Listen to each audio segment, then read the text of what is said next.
Welcome back to my YouTube channel!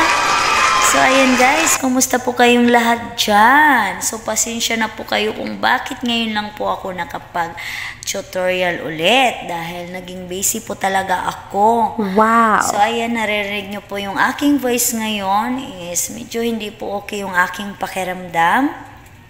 Kaya ganito po yung aking voice. So, pasensya na po kayo kung bakit ganito. So, ngayon, hindi po muna ako magpapakita sa inyo dahil nga masama po yung aking pakiramdam ngayon. Alright, so ganito muna po tayo. So, itong ituturo ko po sa inyo is very quick and easy lang po. Dahil ituturo ko lang naman po sa inyo kung paano ba maging safe yung ating mga Facebook account sa mga hacker.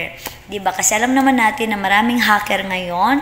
So, ngayon, ituturo ko yung way sa inyo kung paano ba maging safe yung ating mga messenger or ating Facebook account. Para doon sa mga mahilig mag-click ng mga website, nagpa-pop up sa inyong Facebook or sa iyong messenger. Pag naon mo itong ituturo ko sa inyo, tapos, bigla mong na-click mo yung website na yon, so agad ka po ino-notify ni Facebook na unsafe po yung links na yon. Hindi po siya safe. Unsafe po. So, ngayon kapag ganun po ang mangyari, ang gagawin nyo lang po is agad po kayo magla-log out sa yung Facebook account para po hindi ma-hack ng hacker yung account niya po.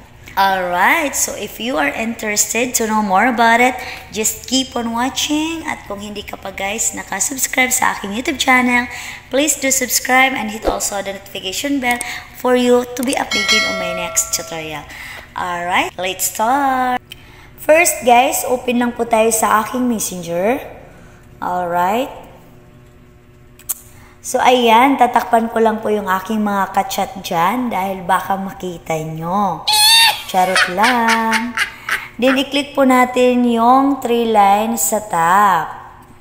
Alright. Then, click also this one. Scroll down ka lang po. Ayan. Makikita na po natin yung privacy and safety. Alright. Then, i-click po natin itong save website browsing. So, yun lang po yung kailangan nating i-turn on dito sa ating messenger app.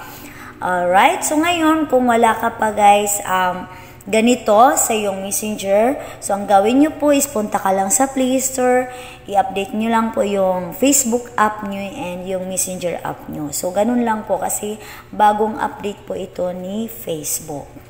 Alright, so, ang nakalagay dyan is turn on warnings for potentially unsafe links. So, yan po ang kailangan nating i-turn on. Alright, so click po natin. As you can see, ayan, naka-turn on na po yan. So, ngayon, basahin nyo po ang nakalagay dito. Nakalagay dyan is get warnings when potentially unsafe site may be trying to steal private information. So, ayan guys, kailangan po natin i-turn on yan para maging safe po yung ating mga account sa mga hacker. Alright, so that's it. Thank you for watching guys. So, kung sa tingin mo nakatulong itong tutorial ko, don't forget to like and subscribe sa aking YouTube channel. Alright, so thank you for watching. See you in my next video. Bye!